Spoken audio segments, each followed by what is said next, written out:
Em Psicologia pela Universidade Regional Integrada do Alto Uruguai e das Missões e mestre em Ciências Criminais pela PUC do Rio Grande do Sul, psicóloga clínica, professora universitária de graduação e pós-graduação e consultora de desenvolvimento de pessoas e planejamento de projetos. Agora eu passo a palavra à Mônica para iniciar essa palestra. Bom dia a todos. Bom demais estar aqui. É claro que eu esperei, quando recebi um convite, encontrar o calor de Florianópolis. Eu não esperava essa temperatura tão inóspita assim. Faz uma semana que eu estou morando em Curitiba, eu vim de Vitória, estava em Vitória, faz uma semana que estou morando em Curitiba, então já vi que a coisa vai ficar fria do lado de cá. Bom, a conversa é uma conversa que, na medida do possível, pode ser até, de certa forma, eu diria, informal. A gente tem um momento de perguntas, de um pequeno debate, se ele acontecer, mas eu diria para vocês que eu não chego a ter problema se precisar ser cortada, se precisar vir uma pergunta no meio disso, não chega a causar problema, a gente pode levar as coisas assim. Bom, por que falar de uma preparação objetiva e subjetiva? O que é isso, né? Uma preparação objetiva e subjetiva? A preparação objetiva, a maioria de vocês já conhece do seu percurso de estudante. Foram no mínimo 16 anos de estudante, né? Para estar sentado aqui, para começar a sua preparação para o concurso da magistratura. Então, a sua vida, toda a história que você tem para contar, de uma forma ou de outra, está totalmente pontuada pelo estudante que você foi, né? Então, a preparação objetiva, ela diz respeito a isso, os dados objetivos que você conhece desde sempre e dos manuais que você comprou, né? Para quando a gente vai fazer concurso, a gente compra os manuais, né? Como passar, como se preparar, como organizar os estudos. Então, a preparação objetiva diz respeito a esses detalhes da preparação para os estudos. O problema é que não existe, e esse é um primeiro ponto, eu não só não acredito, como realmente eu acredito que não existe. Não existe uma estratégia de treinamento, não existe uma técnica que vá resistir, que vá funcionar, né, que vá ter efeito quando a gente não está bem com aquilo que a gente acredita desejar. Então, tanto uma preparação objetiva quanto a preparação subjetiva dependem de uma primeira pergunta. Uma primeira pergunta que, a primeiro olhar, parece muito simples, mas não é nada simples. É uma pergunta da vida inteira. O que eu quero? Quem eu sou? Né? Que é aquela, eu diria, proposta ou aquela incomodação socrática, né? Conhece-te a ti mesmo. Na verdade, você não vai encontrar toda a verdade em si mesmo, mas você vai encontrar a verdade grande, a verdade que importa. A única verdade capaz de te salvar, ou seja, quem você é. Quando você se preocupa com esse primeiro ponto, né? Quem eu sou, quais são as minhas características, a parte objetiva da sua preparação está 50% resolvida. Ou seja, no manual diz, por exemplo, que é muito melhor estudar no período da manhã. As pessoas estão muito mais relaxadas no período da manhã. Mas quem sou eu para usar receita de bolo? Eu funciono muito melhor a partir das 9h15, 9h30 à noite. E aí eu consigo, ou seja, o primeiro ponto da gente se conhecer é saber objetivamente qual é o nosso funcionamento. Então, a preparação objetiva diz respeito a ter um pequeno esboço mesmo mental de quem a gente é objetivamente. Em que horário eu funciono melhor para estudar? Né? O teu exemplo é maravilhoso, o exemplo que eu vou te dar. Acordo às 6 horas e aí me preparo, tomo meu chimarrão. Por quê? Essa é a parte que eu conheço, eu dependo disso. E depois, como eu não conheço subjetivamente o que está por trás do meu desejo, o que está por trás da minha escolha, eu vou montando pequenas ilhas, né, onde a gente vai pouco a pouco se segurando, porque às vezes a sensação é de que está naufragando. Então, eu tenho que conhecer os meus horários de estudo, eu tenho que conhecer exatamente como é que eu me alimento. Será que eu como muito mais carboidrato? Será que... Me preocupar com coisas objetivas que estão nos manuais, que vocês conhecem dos manuais, porque isso, obviamente, na verdade, dá um depoimento por trás quem a gente é. E isso é a preparação subjetiva. Então, talvez eu esteja enrolando a coisa toda. Mesmo a preparação objetiva depende de que a gente se conheça. E se conheça de uma maneira crítica, se conheça de uma maneira, assim, humana. Ou seja, com os nossos podres, com a coisa que não cheira muito bem, com o que não está no padrão, o que não cabe no manual.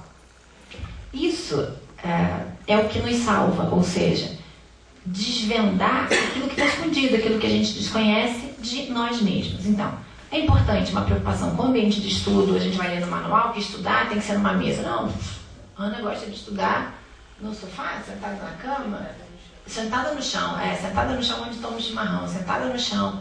Quer dizer, cada um tem, ou seja, descobrir quais são as suas eu diria quais são as suas repetições, quais são as suas motivações. E, na medida em que elas não te servem para esse projeto, tentar alterá-las. Mas, fundamentalmente, se conhecer objetivamente. Agora, por que se conhecer subjetivamente? Por que mexer nisso, nessa hora, que é uma hora já tão delicada, que é a hora da preparação? Eu diria para vocês, um primeiro ponto, por que chamar a psicologia para falar disso? Alguns anos atrás, havia muitas diferenças entre os candidatos. Primeiro, havia diferenças graves de informação. Quem estava mais perto da capital ou estava na capital tinha maior acesso à informação, tinha grandes bibliotecas. Hoje, você pode estar escondido no interior do Amazonas e você tem acesso à informação, você tem material. Hoje, as escolas da magistratura têm várias sedes, né, várias outras extensões, isso no país todo. Ou seja, a possibilidade da preparação objetiva, o material, o acesso ao material, eu poderia dizer que ele é muito semelhante para todo mundo.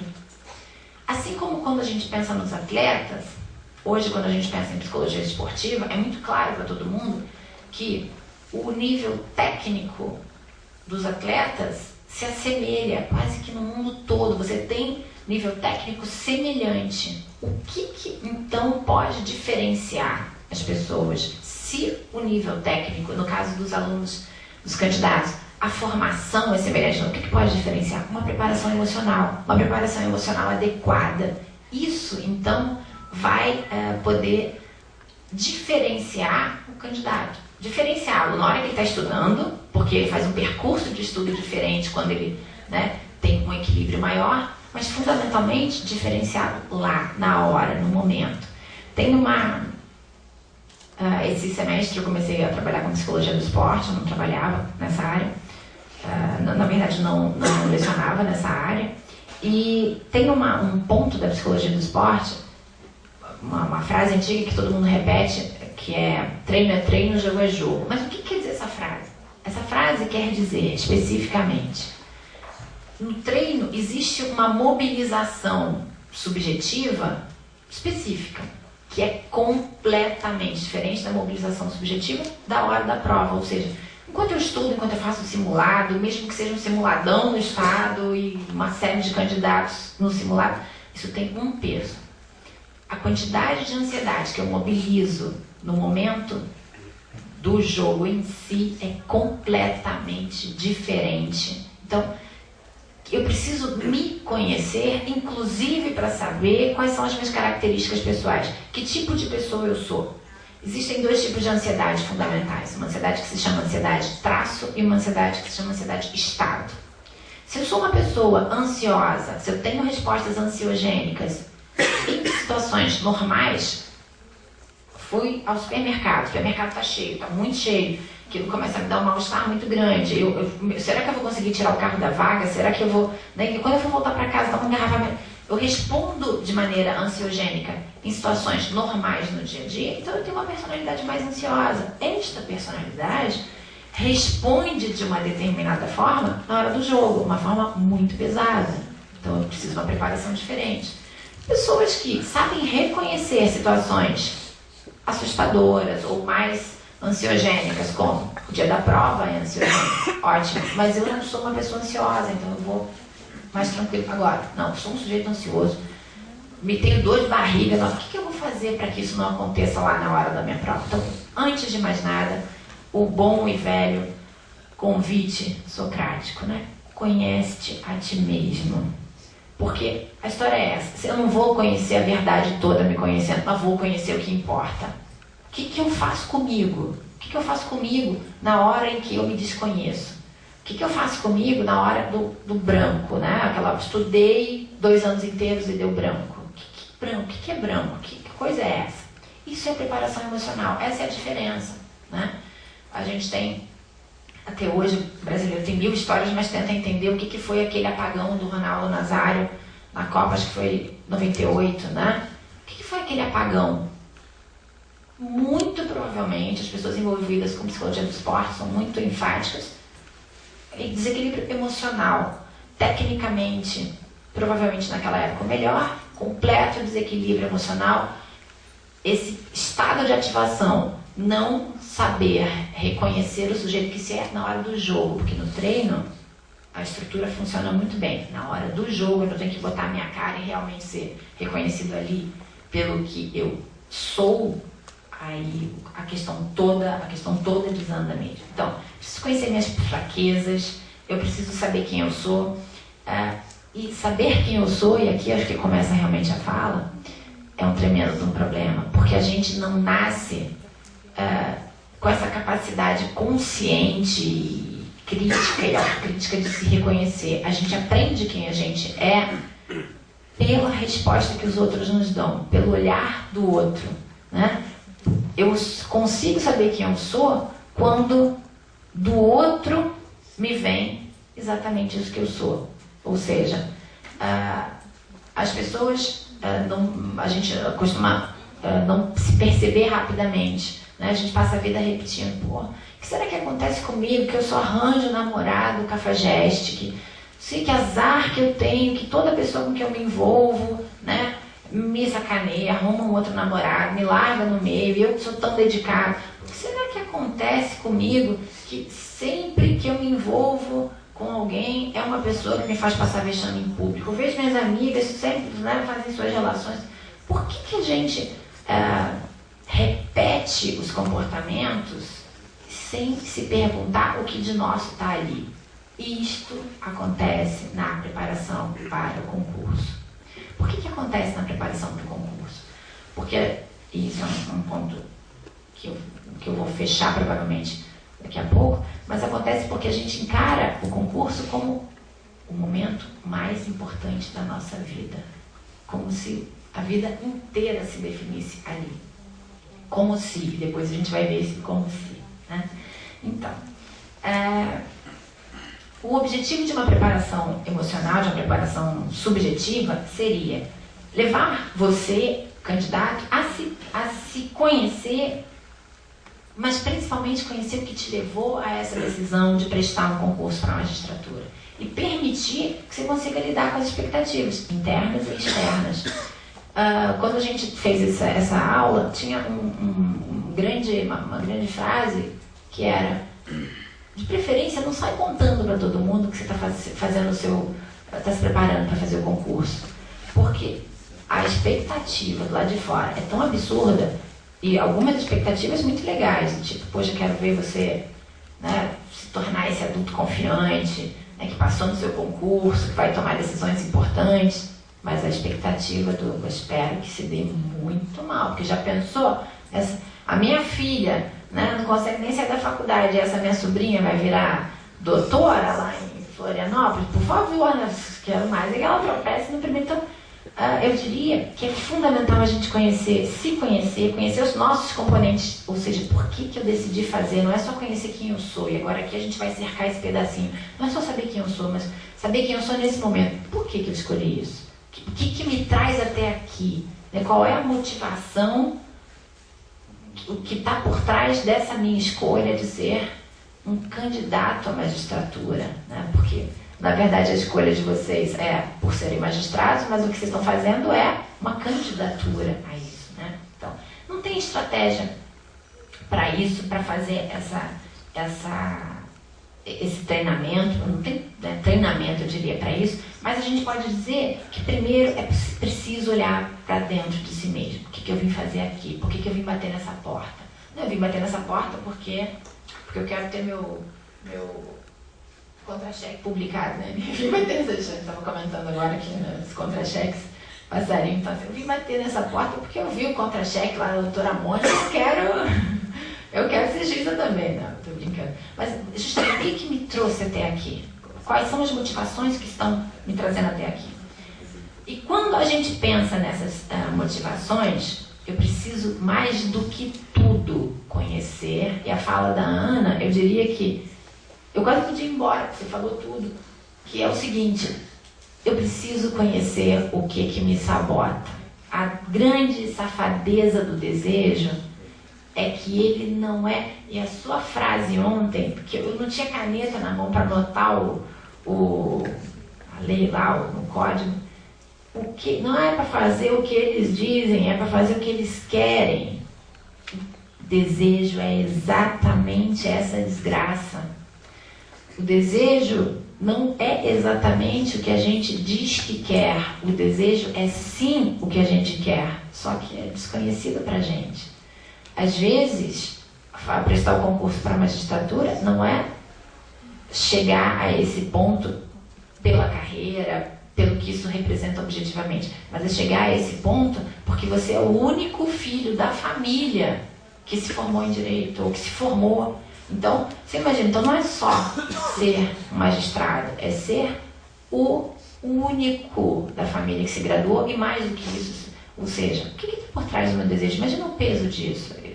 Por que eu fiz essa escolha? Então, o que eu quero dizer para vocês é que o nosso desejo pode conter tanto a parte que nos leva à frente, mas fundamentalmente, quanto mais desconhecido ele é, ele contém a parte que nos sabota. Então, não é o que eu digo que eu quero. A desgraça está no que realmente eu quero. Ou a saída. A desgraça ou a saída.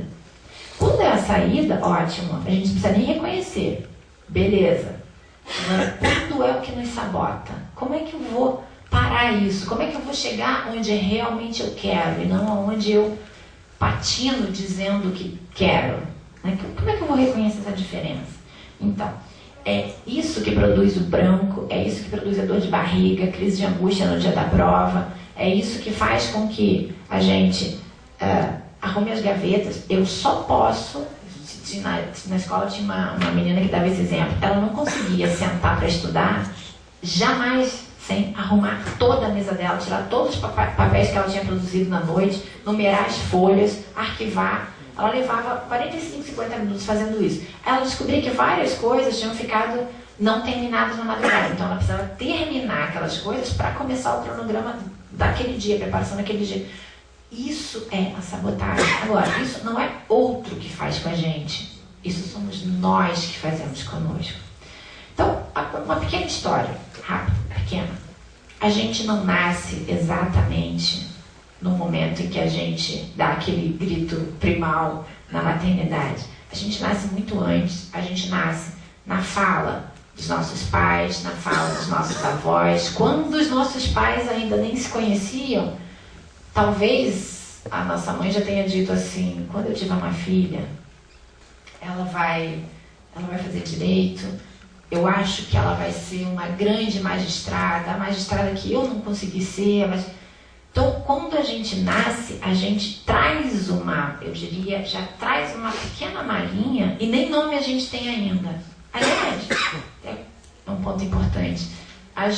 Um bom exercício de reconhecimento de quem a gente pergunta só para o colega ao lado, como é o nome dele e por que ele tem esse nome? Da onde esse nome veio? Quem deu esse nome? A pessoa responde rapidamente: o meu nome significa Mônica, por exemplo. Meu nome significa solidão, etimologicamente significa solidão. Ok, mas você ganhou esse nome por quê? Bom, eu vou dizer para vocês que eu não sei por que ganhei esse nome. Esse é o maior problema, isso que eu carrego durante toda a minha vida, e esse ponto, eu não sei por que eu carrego esse nome. Mas fazendo essa dinâmica e perguntando isso muitas vezes, as respostas são: eu tenho esse nome porque esse foi o nome de um grande amor do meu pai. E aí esse amor, meu pai acabou se casando com a minha mãe, mas ele me deu esse nome. Ou a outra diz: esse nome é o nome da minha tia que faleceu quando tinha 15 anos, ela foi fazer uma viagem, o ônibus capotou, ela faleceu e ela era promessa da família, eu ganhei esse nome. tem bagagem maior do que essa para começar uma vida do que o nome? Então, eu venho, quando eu dei lá meu grito primal, a maternidade, eu venho, então, com todas as expectativas, com tudo aquilo que eu vou ser, então eu vou ser melhor do que minha mãe, melhor do que meu pai, melhor do que os meus avós, ou eu vou ser os meus tios, eu espero que eu não seja melhor do que a minha prima, filha deles, mas na verdade, eu venho com uma malinha toda, ainda ganho um selo nessa malinha, o meu nome com o sobrenome dos meus pais, e vou crescendo arrastando essa malinha. E acho que todo mundo aqui já experimentou a sensação de fazer uma viagem com uma mala muito pesada, arrastando essa desgraça dessa mala. Quem vai para fora do país, então, pela primeira vez, leva uma mala que tem que ter tudo lá dentro, né? A gente coloca tudo lá dentro, porque imagina nesse momento da vida não poder escolher qual camiseta vai colocar. Não, tem que ter toda a disposição, os sapatos, todo. E aí você descarrega essa desgraça dessa mala, sua viagem toda, não tem como mudar de transporte. Bom, você sua carregando aquela desgraça. A vida da gente, se a gente permitir, pode se tornar exatamente isso. A chegada na porta da prova, lá do local de prova para fazer o concurso, pode ser essa chegada desgraçada no aeroporto, quando você puxou essa mala, pelo centro de Paris inteira, porque obviamente você não vai andar de táxi para chegar no aeroporto em Paris. Você arrastou aquela desgraça em Paris toda, entrou no metrô, só no metrô, até chegar lá, você está completamente extenuado, suado. A sua vida pode ser isso. Essa mala pesada que você arrasta num lugar onde você não tem como pegar um táxi ou pegar algo que te facilite um pouquinho a vida. Então, é preciso abrir essa mala agora. É preciso olhar o que tem lá dentro. Ou seja, o que eu estou trazendo durante toda a minha vida é expectativa dos meus pais, expectativas dos meus professores, os desejos, os não desejos, os não ditos, que eu desconheço. E isso eu estou arrastando. A maioria dessas coisas a gente não conversou, a gente não parou para pensar, a gente não se perguntou o que tem dentro da mala. Aí vocês vão me dizer, se não fui eu que coloquei isso lá dentro, por que eu sou responsável por isso? Você é responsável por isso porque você é o filho da mãe que está arrastando essa mala, ela é sua. Na medida em que você botou a mão nela e deu a primeira puxada, você estava lá com uns 3 dias de vida, mas você fez isso pela primeira vez, essa é a sua responsabilidade. Então, pare de reclamar que a sua vida não dá certo, que você não consegue sentar para estudar, que você não tem tempo, tem que trabalhar, você tem que se sustentar. Você está puxando essa mala, ou seja, abre a mala e olha o que tem lá dentro, que não te interessa. Bom, esse desígnio aqui de me tornar a garota mais bonita da escola, que a minha mãe sempre foi aquela que era feiosa, que era sacaneada pelos meninos, esse aqui não vai dar, esse aqui não estou interessado, não vai.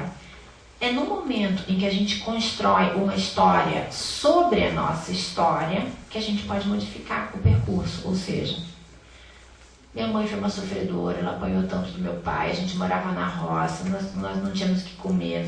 Você pode passar a vida arrastando isso. Mas você pode pegar esta mesma história e produzir um futuro diferente. Tem uma menina aqui na sala, e ontem eu falei dela, pra Ana, é alguém que pega essa história, né, Luana? Que pega essa história e faz sempre outra coisa da história. Porque olha pra sua história e diz, não tô afim disso, não vou levar isso. Ah, mas isso é o que a sua família trouxe, ou isso é o que seus amigos te deram, ou seja, de expectativas e de vontade. Não, mas não é isso que eu vou fazer da minha vida, não. Eu vou construir outra coisa.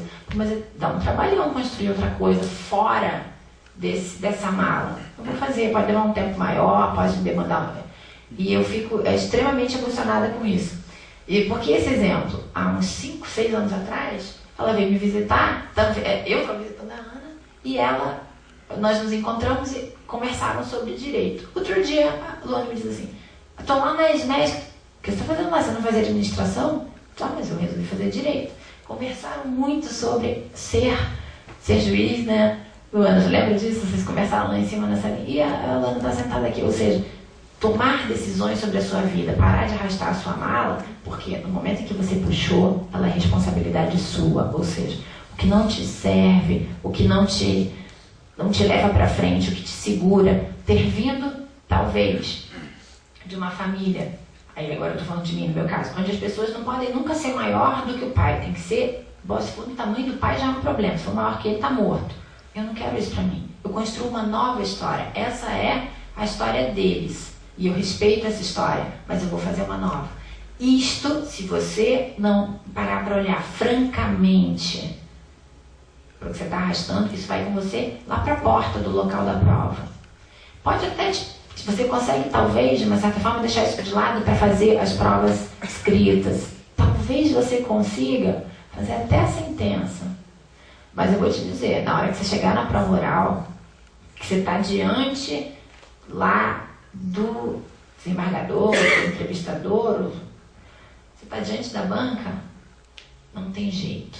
Quando a gente se coloca diante daquilo que naquele momento é a maior autoridade que a gente já conheceu, porque é justamente quem vai te permitir o que na sua fantasia é a coisa mais importante da sua vida, cai a máscara. A máscara no sentido, você se torna uma criança de 5 anos se não tiver resolvido essas coisas. Vem a gagueira, vem a tosse, vem o branco, obviamente o branco acompanha inevitavelmente quem não se resolve na vida, minimamente, porque a gente não se resolve muito, mas a gente pelo menos consegue fazer umas boas meias solas.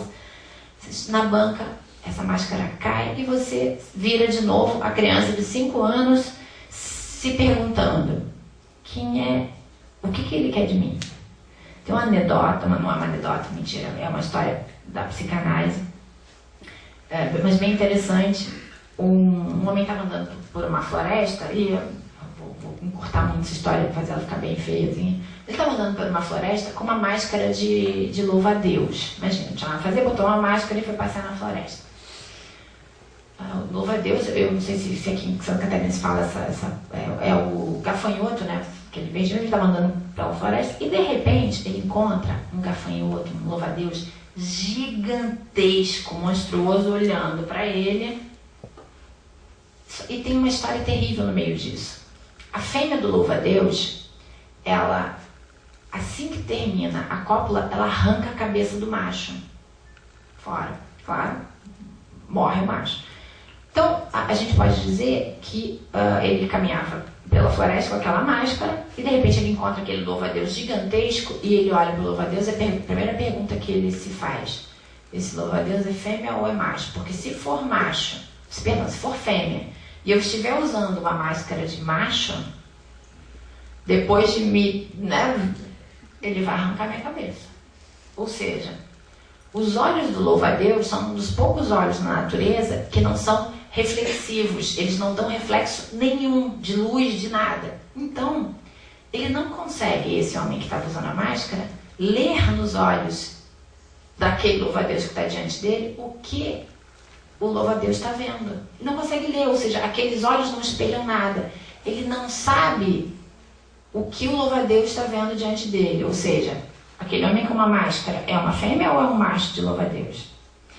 O homem olha para os olhos do louva-a-Deus e se pergunta: o que ele quer de mim? Ele vai arrancar minha cabeça ou ele vai me deixar passar? Se ele estiver vendo uma fêmea de louva-a-Deus, eu vou passar e seguir meu caminho. Se ele estiver vendo um macho de louva-a-Deus, eu vou... Já fiquei sem cabeça. A pergunta que a gente ouve diante da banca é essa. A pergunta que, na verdade, a gente se faz é essa: esses olhos não me refletem. O que ele quer de mim? Qual é a resposta que eu tenho que dar? Quem eu tenho que ser? Que sujeito? Com que voz? Com que palavras? Por quais caminhos eu vou dar a minha resposta? Tudo aquilo que não estava resolvido vem nessa hora. A gagueira vem nessa hora, o branco vem nessa hora. A vozinha fica fina, fica horrorosa. Aí começa a dar uma coisa na garganta, né? Justamente, você vira aquele sujeito com a máscara diante do louva-a-Deus. Não sei se esse louva-a-Deus é fêmea ou macho. Pior, mais do que isso, eu não sei o que ele está vendo em mim. E ali se desmonta todas as pequenas fortalezas que você conseguiu erguer se você não resolveu algumas coisas. Agora, se a gente se propõe a abrir a mala, mexer lá dentro e retirar aquilo que não nos serve mais, talvez a gente possa se assenhorar do nosso percurso. Ou seja, se tornar dono e parar de inventar que tem que arrumar a mesa antes de estudar. Só posso começar a estudar depois que eu fizer a minha garrafa de café. Aí eu tomo a minha garrafa de café inteira me dá uma agitação psicomotora. Filha da mãe, não consigo ficar sentada na minha cadeira, eu tenho que caminhar ali na praia, na orla. Mas é claro, caminhar na orla faz muito bem também para preparação para o concurso. Aí eu caminho na orla, volto esgotado da caminhada na orla, né? Esgotada e tem que tomar um banho para me recompor. Começa a novela. Começou a novela, mas começou ali no Brasil. E agora eu tenho que assistir porque isso faz bem. Nos manuais diz. A pessoa tem que relaxar um pouco. Ou seja, eu vou encontrar todas as formas possíveis de não ser aquilo que eu tenho que fazer, o que eu quero ser. Por quê? Porque eu estou arrastando essa mala pesada, onde eu não posso ser maior do que meu pai, ou eu não posso ser... me expor mais do que a minha mãe, a coitada lá, que não conseguiu, né, ir muito além daquele. Ou seja, saiba quem você é, conheça-te a ti mesmo, porque só essa verdade importa. A gente respeita os outros quando a gente se conhece melhor. A gente respeita o ouvido do outro quando a gente se conhece melhor. Coisa mais horrível é quando você pergunta, azar completo, né? Você pergunta pra alguém assim, encontra com alguém na rua. Então, como é que tá tudo bem? Não, não tá tudo bem. Não tá tudo bem, eu não passei no concurso, né? Aí você quer se matar, porque devia ter feito uma pergunta fechada, tipo sim ou não, né? Não, nem essa devia ter feito, devia ter só bom dia, né? Não tá tudo bem, eu não passei no concurso, é a terceira vez, são 8 anos de estudo, tentei no Pará, tentei na Paraíba, aqui no sul do país, já fiz várias vezes, meu casamento não deu certo, porque... Gente, era só um tudo bem, formal. Ou seja, o problema é seu. Outra frase maravilhosa de quando você estava estudando para o concurso. Um colega que dizia, me conta aí. Nós tínhamos um grupo de estudos, então, quando nós éramos em 4 colegas. Um filosofava muito e era o campeão das autossabotagens, tanto é que ele não... Provavelmente, de nós todos, foi o que mais estudou, era o mais inteligente, mas ele não conseguiu lidar com essa questão subjetiva. Daí, tinha um que era o polícia do grupo, né? Quando ele começava a questionar muito, ele dizia assim, olha, o que importa não interessa, né? Para a preparação do concurso. E daí tinha esse mesmo, que era o nosso polícia, e quando alguém começava a reclamar muito, que isso, né? Reclamar da vida, que não conseguia estudar, que estava trabalhando muito, ele disse, olha, você é problema seu. Não, eu não consigo esquecer essa frase. Essa frase vale e é fundamental aprender esta frase. Você é problema seu. Tem uma coisa... Vou fazer um parêntese, olha que ele não era gaúcho. Tá? Que o gaúcho trata a gente, não sei se tem gaúcho aqui na sala, né? Que a gente brinca aqui em Santa Catarina que o gaúcho é assim, primeiro eu, segundo eu, terceiro eu, quarto, se sobrar alguma coisa é teu. A Luana é gaúcha. Se eu dissesse para vocês que existem algumas coisas numa preparação subjetiva que valem a pena, a primeira de todas elas é aprender a dizer não para os outros. Não é só pra gente, não. É aprender a dizer não para os outros. Você veio do interior para estudar aqui, saiu da sua casa, está longe da sua mãe, às vezes está longe do seu marido, dos seus filhos. Sabe o que acontece? Exatamente naquele horário, que é o seu bom horário de estudo. No meu caso, começa ali 9h15, 9h30. Toco meu telefone, vocês podem ter certeza, é a minha mãe. A minha mãe, ela vai me contar, você não sabe, deu uma ventania, caiu a árvore aqui na frente de casa, a gente teve que... Olha, primeiro caiu a árvore, eu vi que ia chover, que ia ter uma ventania, mas eu não pude fazer, o que eu vou fazer? Eu não vou ali fora... Durante 40 minutos ela desfia uma história. E daqui a 2 dias ela vai ligar de novo e tem outra história. Você não sabe a minha tia, coitada. É uma pena, ela mora perto, mas dá um certo trabalho ainda porque ela está envelhecendo. Ou seja, é fundamental essa noção de que a gente precisa dizer não. Ou seja, você é problema... A gente não vai dizer para a mãe, olha... Quer dizer, não sei, eu não consigo dizer, mas talvez vocês consigam. Mãe, por favor, você é problema seu. Dava para, nesse exato momento, que é o meu momento de começar a estudar, né? Você me respeitar e não telefonar. Eu te ligo um pouquinho antes, eu te juro que às 8h30 eu te dou uma ligadinha de boa noite. Mas o fato é fundamental, numa preparação, a gente saber ao que dizer não. Tem um outro ponto. Mas a gente só consegue essas coisas, e eu insisto nisso, quando a gente olha para dentro da mala. O que é uma mãe que liga, e eu estou falando francamente de mim, o que é uma mãe que liga todo dia no seu melhor horário do dia de estudo, para explicar os graves problemas que ela está tendo, né? Com a casinha do cachorro que destelhou, falando sério. A casinha do cachorro que destelhou, o meu pai que foi buzinar na frente do portão, chegou na frente do portão, soltou a embreagem, derrubou o portão, né? Bom, o que é isso? Se isso não é a mala que eu arrastei até aqui. Francamente, se isso não é o que eu deixei que se fizesse de mim, se eu não coloquei esse limite, é com tudo isso que vocês vão para o concurso. É fundamental se dar conta disso. Então, quando eu desconheço o que motiva o meu desejo, eu desconheço principalmente em que terreno ele está alicerçado. Se é um terreno firme, se é pedra, ou se ele está alicerçado em areia movediça. Se ele vai ficar sempre mancando, claudicando, por quê? Porque a base dele é absolutamente incerta, móvel. É fundamental que vocês reconheçam isso. Por quê? Porque quando eu não reconheço sobre que base ele está, eu não consigo saber que forças se opõem ao meu desejo. Que forças? Essas forças. O grande amigo que você tem, que sabe que você está se preparando para o concurso, mas te convida para todas as maravilhosas saídas, né? Te liga para contar como a vida afetiva dele está má, a sua está uma desgraça, que quem vai parar na sua vida com essa preparação para o concurso? Se você realmente estiver se preparando, não vai parar ninguém. Se tiver preparação meia boca, eu garanto, você está completamente apaixonado, né? Não sai do Facebook procurando sobre... Agora, se você investiu nisso, descobriu quais são os seus motivos e que é isso que você quer, é muito provável que a sua vida afetiva e sexual esteja uma desgraça.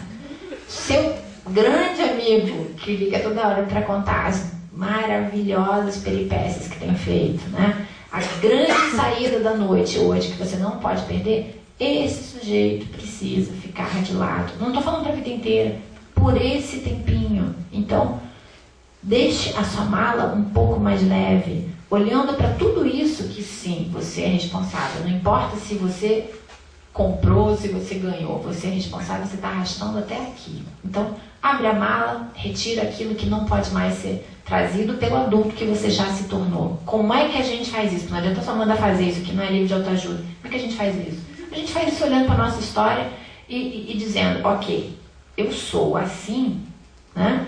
Porque eu não respondi de uma determinada maneira para quem estava do meu lado, ou porque eu deixei que isso chegasse até aqui, né? Os relacionamentos invasivos, os namorados, as namoradas invasivos que tomam conta da vida da gente. O outro é exatamente do tamanho da forma que eu dei para ele. Se eu dei uma longa forma, ele se esparrama todo. Se a forma estava bem delimitada, ele vai ficar ali daquele tamanho. Ou vai cair fora. Não vai ficar parado ali. Então, faz esse corte no que você pode carregar, no que você aguenta carregar, no que você quer carregar. Por isso, tão genial a fala de ontem, né? Aquele momentinho, genial por muitas coisas, mas aquele momentinho para mim. Se dá conta do que é que você quer e não do que você está dizendo que quer. Dá um significado para isso, é fundamental. Então, é cômico, né? A gente ter essa ilusão generalizada de que a gente sabe o que quer, de que a gente é autossuficiente. A gente, francamente, se não se olhar com autocrítica, se não olhar bem para os olhos dos outros, os outros não são louva-deuses. Eles têm olhos que nos refletem. Eu não me conheço me olhando no espelho.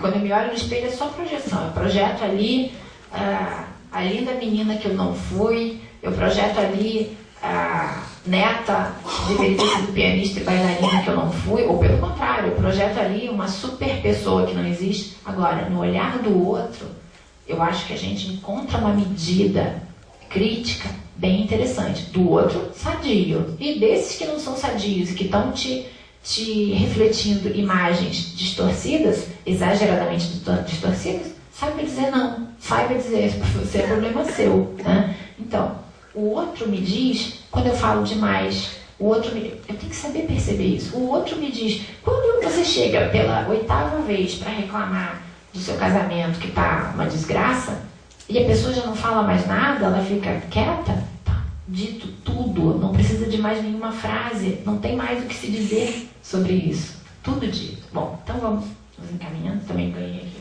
10 minutos. Outro vocês falam Ó, isso aí. Bom,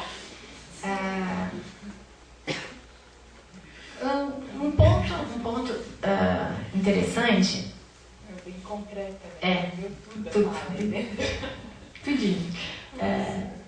A gente não pode dizer que exista um perfil de candidato, né, nas provas da magistratura. Eu acho que tem todo tipo de característica ao longo dos anos, todo tipo de característica. Mas é interessante que tem um estudo aqui no país bem interessante sobre os candidatos de uma determinada região terem características, os candidatos não, os aprovados terem características semelhantes, não os candidatos. Os aprovados têm algumas características subjetivas semelhantes. Então não tem um perfil, obviamente, para ser magistrado. Mas em relação às provas, existe um perfil interessante de pessoas com algumas características subjetivas. Quais são elas? Eu diria, pessoas de melhor concentração. São 4 características simples que você tem que ficar atento. Melhor concentração, ou seja, se você tem problemas de concentração, você tá aí um sinal de alerta. Eu preciso mexer nisso. Pessoas que foram aprovadas em concurso da magistratura em determinada região do país são pessoas de melhor concentração do que a maioria dos outros candidatos. Eles têm uma preocupação positiva com o concurso e não uma preocupação negativa, uma preocupação positiva com o concurso.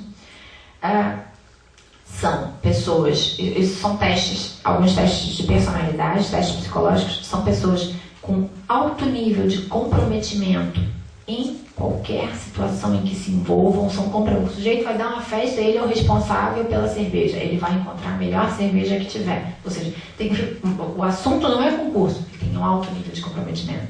Então, foco, né? Concentração, compromisso, preocupação positiva.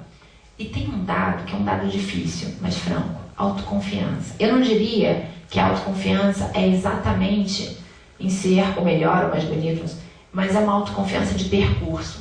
São pessoas que tiveram bons resultados desde pequenas. Exemplo, são pessoas que estava recém-alfabetizado e foi chamado lá no Dia das Mães na escolinha para ler o poeminha. Nenhuma criança queria ler porque não sabia ler direito. Aquela criança subiu no palco e leu o poeminha. Tinha lá 8 anos, foi a criança que quis fazer o personagem principal. Ou seja nos estudos, seja na apresentação em público, são crianças que tiveram situações, aceitaram passar por situações, eu diria que são que podem se tornar vexatórias e que tiveram sucesso nessas situações. Então, cresceram como pessoas que foram tendo pequenos sucessos nos estudos. Pequenos eu digo, era aquele cara que ia para a feira de ciências e acabava montando um projeto que não era genial, mas que funcionava. Tirava o primeiro lugar na feira de ciências. Não tinha pensado que ia tirar, mas tirava o primeiro lugar na feira de ciências. Depois foi fazer vestibular, não precisou ficar patinando. Ou seja, são pessoas que viveram sucessos nos estudos e que, portanto, têm a sua autoconfiança feita em cima, não de uma fantasia de vou conseguir, mas de respostas mesmo da vida. Pequenas que vão mostrando que você está bem alicerçado. Então, são 4 características. Autoconfiança, sua vida de magistrado não começa no dia em que você passa no concurso. Ela provavelmente começou, então, lá no maternal, quando te chamaram para fazer a apresentação, né, do Dia das Mães. Depende de concentração, e concentração é algo que pode ser uma característica pessoal hereditária, mas pode sim ser desenvolvida. Preocupação positiva pelo concurso e compromisso, muito compromisso, comprometimento, se vira para conseguir isso. São características que foram encontradas nos aprovados nos concursos. Bom, por fim, para a gente fechar. Eu queria então fechar com o dado que eu disse para vocês. Uma observação importante quanto a uma relação que pode haver entre aprovação e felicidade. Difícil, né? 2 segundos se vira nos 30 para falar de felicidade. Mas vamos falar então entre aprovação e realização. É fundamental planejar uma profissão, estabelecer um projeto, seguir esse projeto para a obtenção de um resultado positivo. O problema é que a gente não pode superdimensionar a importância de um concurso no contexto de uma vida inteira. Se eu pensar nos prováveis 80 anos de uma vida, eu queria que vocês me dissessem qual é a proporção de 3 anos, 4 anos envolvidos na preparação para o concurso. Então, é fundamental se dar conta de que não se perceber num determinado momento, na linha da sua vida, no momento do concurso, pode complicar tudo. Talvez você tenha aberto sua mala, limpado 90% dela, feito uma boa preparação, mas você está superdimensionando o que é o concurso na sua vida. Então, do contrário, se você não fizer uma crítica do que isso pode valer, o preço a ser pago pode ser carregar um sobrepeso emocional para a prova, ou seja, uma angústia que acaba se tornando incontornável porque não é o que estava em questão na hora da prova, na hora do seu estudo, não era a aprovação, mas era ser ou não ser feliz, e não é isso. Se o que tiver em jogo na hora da prova for definir a felicidade da sua vida, eu tenho medo de te dizer isso.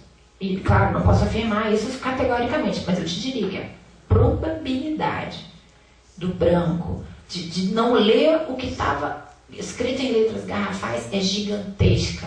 É gigantesca, porque não é a sua vida, a felicidade da sua vida que está em jogo. É, na linha do tempo da sua vida, a definição de um momento profissional. Mas é fundamental saber disso. Gente, não é da boca para fora. Vocês estão me olhando, mas não é da boca para fora, não. É real isso. Então, não tornar a aprovação no concurso a razão da sua existência. Nesse momento, na linha da vida, pode ser a razão de acordar, mas ela não é a razão da sua existência. Aprovado ou não, isso sim eu posso dizer para vocês, aprovado ou não, mais cedo ou mais tarde, você vai descobrir que essa não é a única fonte de felicidade. Pelo contrário, alguns vão descobrir que isto pode ter se tornado um momento até de patologia, de sofrimento de peso muito grande ter se tornado no magistrado. Então, é verdade, né? Então, por isso, você não está rolando os dados da sua vida, você está rolando os dados de um determinado momento da sua vida profissional. Isso é fundamental. Então, muito frequentemente a gente acaba descobrindo que todo tipo de desejo que está colocado nessa base, se eu tiver isso, eu sou feliz, se eu não tiver, eu sou infeliz, são desejos para não ser realizados. Porque a realização deles invariavelmente leva à frustração. Essa então era a fala. Eu agradeço a escuta atenta. Muito obrigada.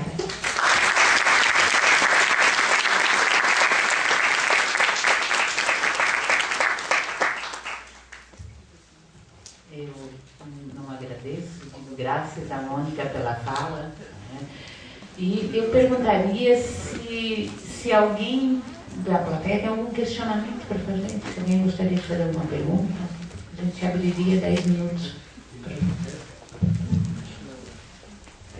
É uma questão para explicitar, porque nós temos muitas causas de responsabilidade civil. E a lei, desgraçadamente, não diz como é que a gente resolve as causas da responsabilidade civil. E tem até um colega fazendo tese justamente sobre isso. Então, eu me pergunto para você, nesse ponto de vista psicológico, que é o fundamento, como é que funciona o livre-arbítrio, para nós chamar autonomia da vontade, o livre-arbítrio, a responsabilidade pelas minhas escolhas e a culpa porque deu zebra. Eu acreditaria que quanto mais livre no sentido de conhecido, porque o desejo desconhecido não é liberdade, é grilhão, é pé atado. Mas quanto mais o nosso desejo é reconhecido, menos a culpa vem. Por quê? Porque no momento da sentença, isso era uma coisa... Ontem, tinha um rapaz do meu lado, que acho que é aluno, é juiz também, mas é aluno de doutorado agora. E ele estava me dizendo, o terror é que a gente, quando dá a sentença, não está dando frequentemente, né? Tem que se dar conta, porque a gente não está dando aquela sentença para a causa que está ali na frente. É para alguma outra coisa não resolvida, porque isso é um barulho tão grande dentro da gente que a gente só ouve isso, né?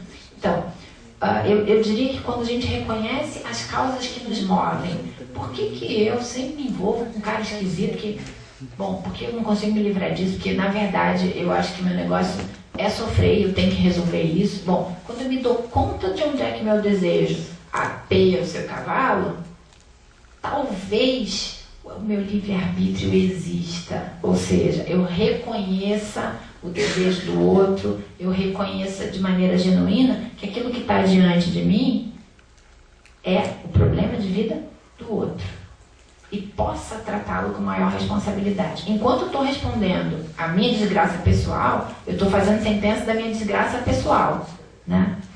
Quando eu começo a reconhecer o que é meu e separar do que é dos outros, eu diria que tanto o livre-arbítrio quanto a responsabilidade, eles se encontram. Eles têm um encontro feliz. E aí, quando a coisa não dá certo, não necessariamente vira um mundo de culpa nas minhas costas. Talvez eu possa explicar. Bom, eu posso entender, as minhas decisões foram talvez condicionadas por um momento cultural. Eu tenho que dar uma resposta, quanto mais certos nós estamos de que estamos certos, mais perigosa a nossa resposta. Quanto mais cautela a gente tem, quanto mais ter um certo sofrimento a gente tem, mais perto a gente está de respeitar o outro, mais perto a gente está de uma resposta justa, né? E pela qual nós somos responsáveis, mas decentemente responsáveis. Se eu errei, eu diria que pelo menos não tem dolo, né?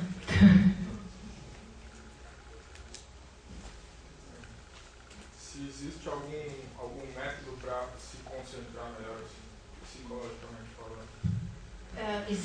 Na verdade, existem várias psicologias. A gente só ouve falar de pouquíssimas delas. A gente ouve falar de psicanálise e hoje, muito mais, a gente ouve falar de cognitivo comportamental. A psicologia cognitivo comportamental, aqui em Santa Catarina, tem alguns expoentes e tem métodos muito interessantes. São treinamentos em psicologia cognitivo comportamental. Não é a minha área é psicanálise, mas eu vou te dizer que eu tenho visto grandes resultados. Na área do esporte, você modifica a concentração dos esportistas de maneira incrível, com treinamento psicológico. E eu te diria, isso faz em consultório e não são muitas sessões, são 7 a 10 sessões que se desenvolve concentração. O que é importante saber? Por que a gente não se concentra? Se tem alguma questão neurológica, se tem alguma questão, mas eu te diria, puxando a brasa para minha sardinha, eu te diria, que negócio tem esse que você não consegue sentar lá e fazer o que tem que fazer? Depois que você conseguiu responder isso, bom, mas então não tem mais quase nada me atrelando. O que está acontecendo? Bom, eu vou fazer o treinamento. Sabe o que acontece quando a gente faz treinamento sem resolver qual era o nó da questão? Tudo bem, você começa a se concentrar melhor, só que daí você fica completamente viciado em beber Coca-Cola, né? Não, eu tive um vício até 2 meses atrás de Coca-Cola zero, que é uma coisa inacreditável. Então você só vai trocar o vício, não se concentra mais, mas vai acontecer uma outra, ou seja, aquilo que é desconhecido vai sair para algum lugar. Então, ver o que está por trás da falta de concentração, mas tem treinamento sim, treinamento bom, fácil de reconhecer, fácil de fazer. Bom dia, professora. Faço uma pergunta para a senhora, por mais que seja muito subjetiva e pessoal, mas ainda a preparação para a vida e para o concurso, até que ponto a senhora acha que a crença em uma força superior ajuda? A crença em uma força superior? Eu te diria que eu talvez, se eu conseguisse, eu seria assim, verde, não comeria carne. Eu gosto muito de falar em equilíbrio, eu diria assim. A crença superior, equilibrada, ou seja, não é acreditar que ele vai resolver isso por você, porque ele, ou seja lá quem for, não vai resolver nada por você, mas eu que te diria quase que tenho uma dificuldade com crenças. Quando eu fui sentar aqui, eu pensei assim, não deixa eu dar nada errado, não. Quer dizer, é aquela coisa, sei lá, vai por ver das dúvidas que a gente tem que fazer um pedido minha mãe, então, né? Eu acho legal ter uma crença, o que eu acho assim muito maléfico, é substituir o que tem que ser feito pela crença. Tudo vai se resolver, basta que eu acredite. Não, não vai. Isso aí, quase posso dizer que não tem jeito. Mas uma crença equilibrada, eu acho que dá uma segurançazinha pra gente ir lá enfrentar a batalha.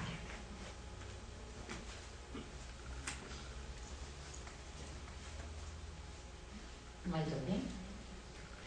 Então, até dado o adiantado da hora, daí a gente vai encerrar essa mesa, mas eu sou muito suspeita para falar qualquer coisa mais, que eu não sei, né? Em relação à Mônica, ela é uma grande amiga, assim, uma das pessoas que eu admiro muito, uma das pessoas mais inteligentes que eu conheço, sem dúvida, e que tem uma bagagem de leitura e que não veio, né? Não veio só dela, veio dos antecedentes. A Mônica é bisneta do poeta de Santa Catarina, Luiz Delfino.